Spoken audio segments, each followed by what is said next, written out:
우선 양자 역학에 대해서 그 1차 발표회 때도 이야기를 드렸지만 빛의 변천이 빠질 수가 없어서 이거는 그냥 넣었고요.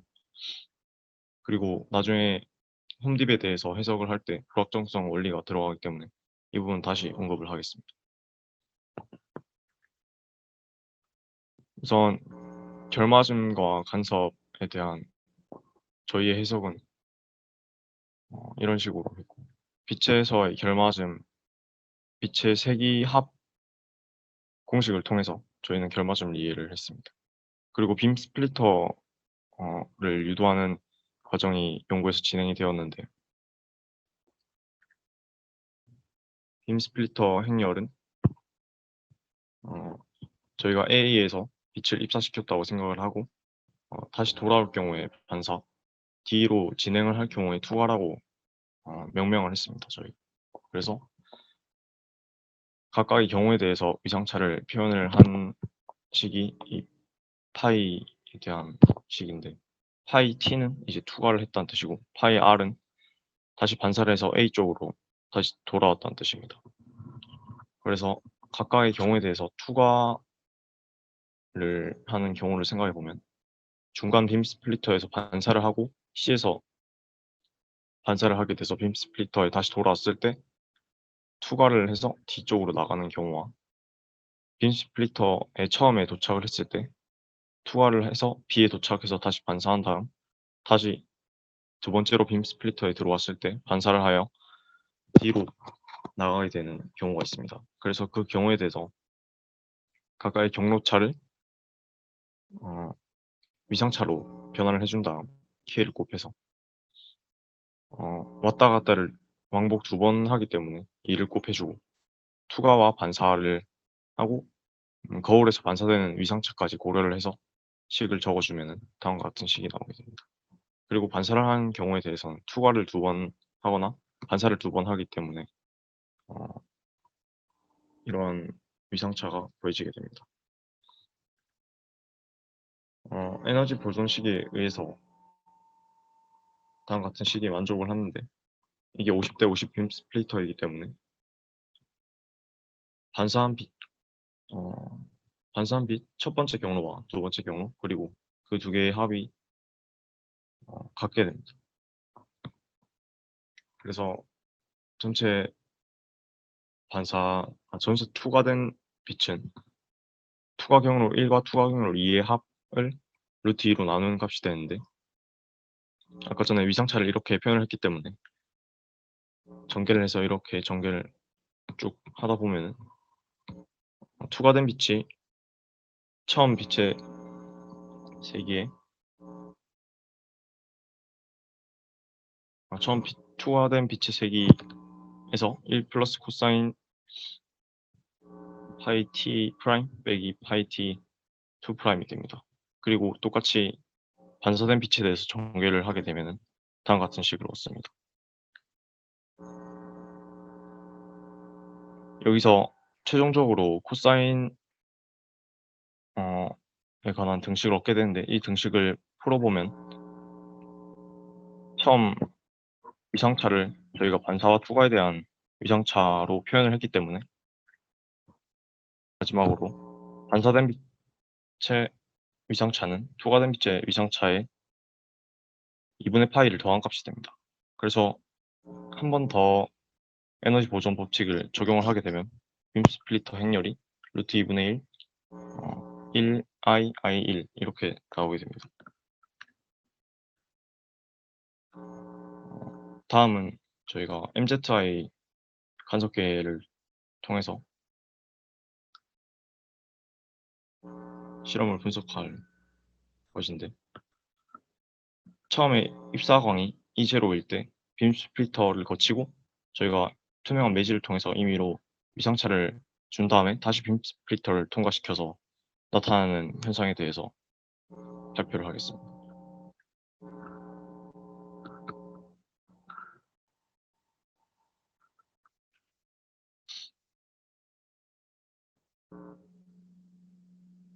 간섭계의 구조를 보시면 이제 헬륨 네온 레이저에서 레이저를 입사시킨 다음에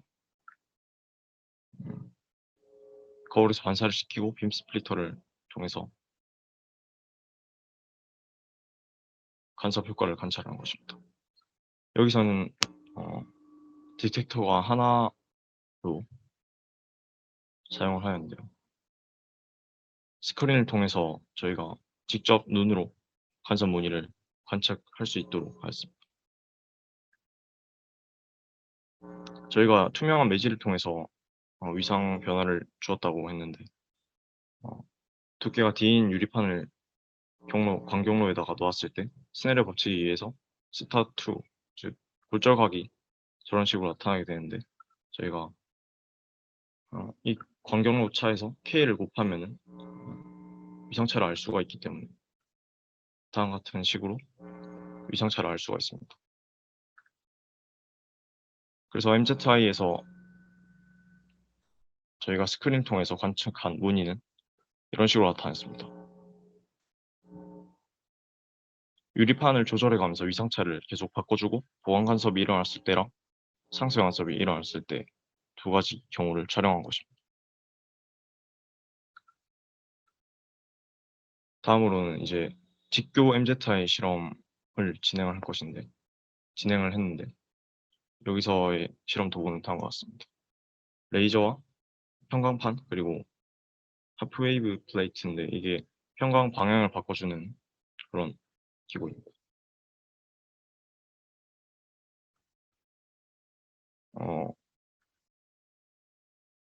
일단 우선 영상을 먼저 보시겠습니다.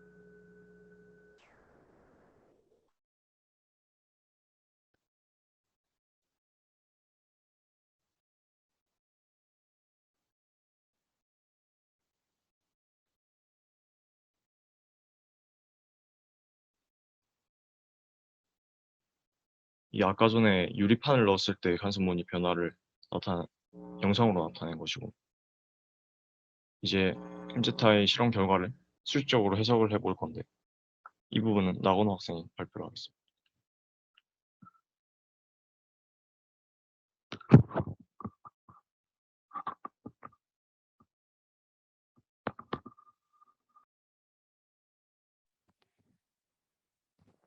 네, 제가 이어서 발표를 진행하도록. 들리시나요? 네, 들립니다. 네, 제가 이어서 실험 결과를 발표하도록 하겠습니다. 저희가 앞서 보여드렸던 동영상은 저희가 광로차에 투명한 매질을 놓으면서 이거를 세타만큼 회전시켰을 때 앞서 붉은 헬륨 네온 레이저를 이용해서 동일한 실험을 진행하는 거를 좀 더 자세히 보여드린 것이고, 네, 잠시만요.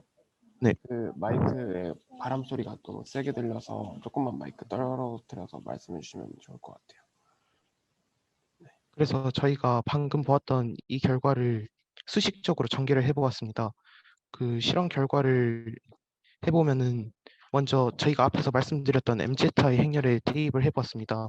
그러면 저희가 발생하는 위상차를 파이 위상차를 이 행렬로 표현을 할 수 있기 때문에 저희가 사전 연구에서도 보여드렸던 MZI 행렬과 똑같은 결과를 얻을 수 있었고, 이제 이 결과를 저희가 빛의 세기를 구하기 위해서는 전기장에 이 켤레복소수를 곱해주면 구할 수 있게 됩니다. 그렇다면 이거를 2분의 I0 곱하기 1 마이너스 코사인 세타, 2분의 I0 곱하기 1 플러스 코사인 세타로 0의 더블 슬릿 실험 결과와 같은 모양의 결과를 얻을 수 있을 것이라고 예측할 수 있고, 또 세기가 0인 부분과 2인 부분 이렇게 왔다 갔다 하면서 번갈아 가면서 나타날 것이라고 실험 결과를 얻을 수 있었습니다. 따라서 저희가 직접 얻은 실험 결과와 일치하는 결과를 얻을 수 있었습니다.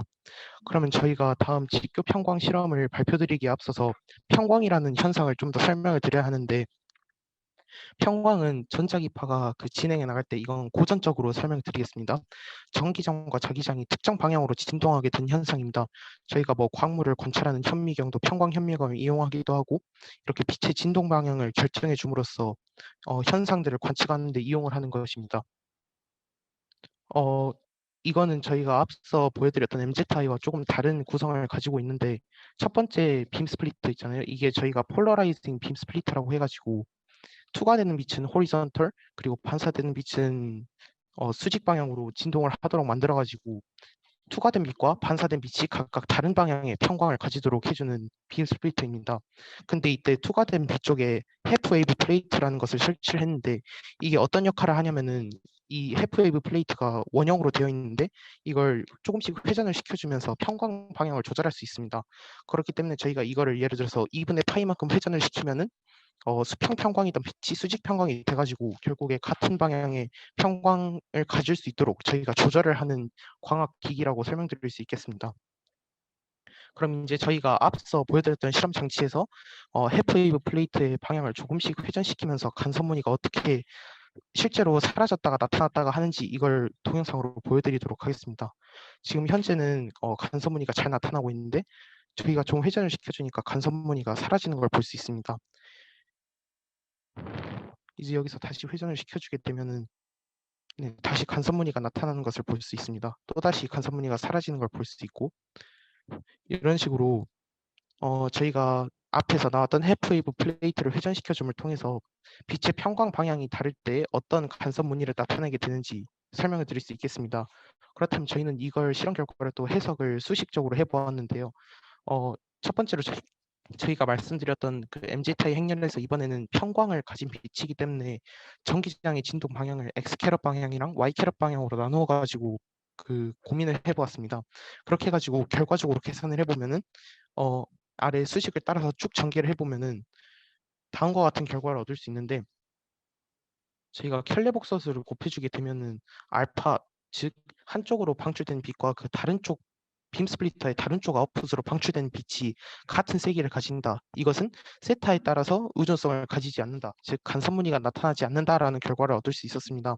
따라서 이 빔 스플리터에서 한쪽 방향으로 나가는 빛은 수직 평광을 가지고 한쪽 방향의 빛은 수평 평광을 갖게 되면은 간섭무늬를 나타나지 않는다라는 것을 수식적으로도 얻을 수 있었습니다.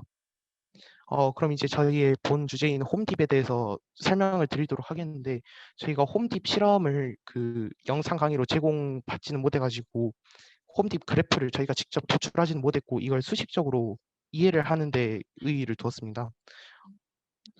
먼저 사진 결과에서 발표드렸듯이 A와 B의 결맞은 광자를 동시에 입사시키면은 한쪽에서만 검출이 되는데 이거는 간섭 현상에 의해서 이렇게 된다고 설명을 드렸습니다. 따라서 이 둘 엔드 게이트를 통해서 관찰해 보았는데 이거는 1987년에 실제 홈딥 실험이 처음 있었을 때 이용했던 실험 세팅입니다. 실제 저희가 그 논문에서 가져온 사진을 이용하였고 아래 엔드 게이트가 설치되어 있고 빔 스플리터를 이용하였다고 보실 수 있겠습니다. 이거는 현재 사용하고 있는 조금 더 간편화된 홈딥 실험 세팅입니다. 여기 처음에 광자를 발생시켜주는 장치에서 2분의 파이만큼의 위상차를 갖고 방출시켜주게 되면은 결맞은 빛이 빔 스플리터 하나를 통과한 것과 같은 효과를 보인다고 말씀드릴 수 있겠습니다. 이거는 87년도 홈딥 논문에서 실제로 있었던 실험 결과인데 실제로 저희가 실험 결과를 보면 0까지 찍지는 못한다는 것을 볼 수 있습니다. 이건 아무래도 실험 과정에서 오차도 있고 그렇기 때문에 이러한 것들이 현재는 조금 더 보완이 돼서 더욱 양자역학적인 효과를 관찰할 수 있다고 말씀드릴 수 있겠고 빔 스플리터 위치를 300 마이크로미터로 설치했을 때 홈딥이 나타난 것을 볼 수 있습니다. 그럼 저희가 G2 코릴레이션에 관해서도 설명을 드려야 되는데 이거는 엔드 게이트 아웃풋을 그 세기를 가지고 이용을 한다고 말씀드릴 수 있겠습니다. 조금 더 이걸 저희가 어떻게 이용할지는 뒷부분에서 조금 더 말씀을 드릴 텐데요. 이것도 역시 불확정성 원리와 그 관련이 있는 것입니다. 저희가 MZI에서 계산한 결과를 빛의 세기를 저 두 식으로 나타내었습니다. 이거를 G2 코릴레이션에 대입을 해주게 되면은 아까 IT와 IT 플러스 타우를 그 각각 검출기에서 관측되는 빛의 세기로 I 알파, I 베타로 놓게 되면은 I 알파의 평균값은 1 마이너스 코사인 파이의 평균은 1이기 때문에 그 2분의 I 제로가 되겠죠. 이거를 각각식에 대입해서 계산을 해주게 되면은 G2를 사인 제곱 파이라는 결과를 얻을 수 있습니다. 그렇다면 이제 홈딥 이거는 저희가 사전 결과에서 보여드렸던 식인데 이 식을 통해 관찰해도 그 저희가 마지막에 방출된 두 빛의 마지막에 빔 스플리터에 입사된 두 빛이 위상이 정확히 똑같은 결맞은 빛일 때 홈딥 효과가 나타나는 것을 확인할 수 있습니다. 여기서 G2 코릴레이션이 어떤 값을 가지는지랑 비교해서 보시면 될 것 같습니다. 그렇다면 저희가 사후적으로 진행해야 될 연구를 말씀드리겠습니다. 저희가 앞에서 말씀드렸던 것만 보면은 그 반파장 차이가 날 때 홈딥 효과가 일어나야 하지 않느냐라고 그 생각을 하실 수 있는데 그 홈딥 실험 결과에서 저희가 영의 이중쓰리 실험 결과를 생각을 해보면은 원래 많은 코사인 그래프가 나타나야지 저렇게 하나의 딥이 나타나는 것은 저희 실험에서 수식적으로 예측한 것과 맞지 않습니다. 그거는 레이저의 그 특성 때문에 그렇다고 말씀드릴 수 있겠고 이런 것들을 좀 더 수학적으로 이건 양자역학적인 계산이 많이 필요하기 때문에 교수님의 도움이 많이 필요할 것이고 좀 더 수학적으로 저희가 그 계산을 해봐야 할 부분이고 또 홈딥 그래프 X축 위치에서 저 거울 위치 말고 뭐 시간축이라든지 이런 것들을 더 추가적인 실험을 만들어내는 것과 저 X축 위치가 300 마이크로미터가 나오는 것을 어떻게 설명해야 될지 또 그리고 어 제가 또 교수님께 질문드렸던 점 중에 파장이 다른 전자기파를 이용하는 실험을 했을 때도 같은 결과를 얻을 수 있는지 질문드렸는데 만약에 훨씬 그 파장이 긴 저희가 예를 들어서 전파 같은 걸 홈딥 실험에 이용했을 때 똑같은 효과를 얻을 수 있는지 이런 것들을 관측을 한다면은 조금 더 홈딥에 관해서 더 깊은 양자역학적 이해를 할 수 있을 것이라 생각됩니다. 이상으로 저희 발표를 경청해 주셔서 감사합니다. 네, 감사합니다. 5분 동안 질의응답 진행하도록 하겠습니다. 질문 있으시면 자유롭게 마이크 켜서 질문해 주시면 되고요. 혹시 질문이 학생이 대답하기 어려운 내용일 것 같다 하면 조교님께 질문해 주셔도 됩니다. 질문해도 될까요? 네, 해주세요. 네. 네, 일단 발표 잘 들었고 그 윗부분에 마아젠더 있는 그 셋업 한번 보여주실 수 있나요? 여기 말씀하시는 건가요? 네, 하나만 더 위로 해주세요. 아, 네. 이거 말고 혹시 그 네. 하프웨이브 플레이트 그려져 있는 그 셋업이 네. 있잖아요. 네, 이 부분에서 이제 질문이 있는데요. 네. 그 첫 번째로 이제 레이저 자체가 폴라리제이션을 가지고 있기 때문에 이제 제가 알기로 빔 스플리터가 이제 그 빔 스플리터에 맞는 그 면에 의해서 P4이냐 S4이냐에 따라서 그 반사율이 다른 걸로 알고 있어요. 50대 50이 아니고 뭐 60대 40 이렇게 된다든지 그게 P4이냐 S4이냐에 따라서 달라질 거고 그다음에 두 번째로 한쪽 암에만 하프 웨이브 플레이트를 설치하셨는데 그러면 하프 웨이브 플레이트를 지나면서 생기는 뭐 업섭션이나 리플렉션에 의해서 두 암의 인텐시티가 달라질 거라고 저는 생각이 되거든요. 그래서 그거를 이론적으로 분석하는 과정에서 그 인텐시티에 대한 보정이 어떻게 들어갔는지 궁금합니다. 혹시 뭐 조교님께서 답변을 해주실 수 있다면 그 부분 보정이 어떻게 들어갔는지 궁금합니다.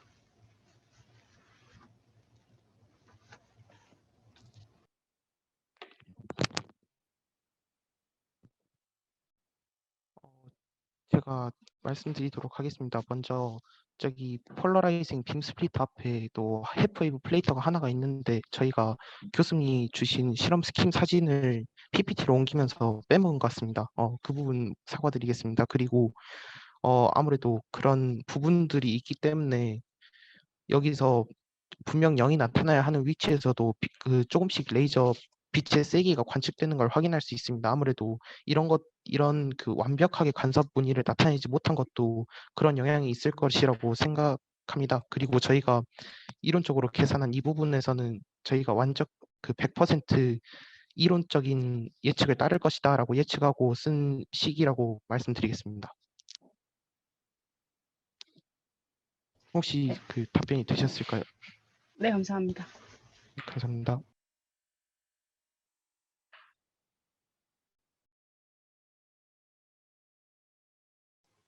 네, 질문 더 없으신가요?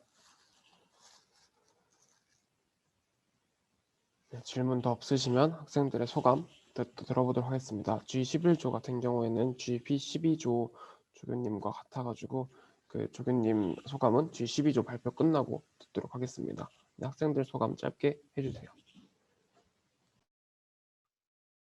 저 먼저 얘기를 하겠습니다. 교수님께서 프리어필 활동을 진행하면서 스스로 질문을 던지고 답을 찾을 수 있도록 이끌어 주셔서 좋았고, 주제를 떠나서 교수님이 줌 회의에서도 말씀해 주셨던 다른 조언 등이 정말 살면서 도움이 될 것 같습니다. 대면 연구가 없어서 아쉬운 부분은 크지만 좋은 경험이었다고 생각합니다.